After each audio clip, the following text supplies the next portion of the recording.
భావ కవితల బరువులో ఆ కృష్ణ శాస్త్రిలా కవినైతే హాయి రెమ్మల కోయిలమ్మకు విరుల ఋతువు వికసించదా.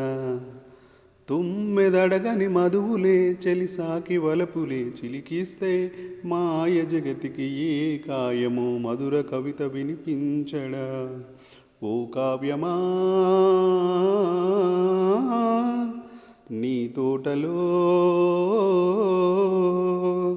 నవరస పోషణే గాలిగా నవ్విన పూలే మాలగా పూజకే సాధ్యమా తెలుపుమా. అందమా నీ పేరేమిటి అందమా, అందమా నీ పేరేమిటి అందమా.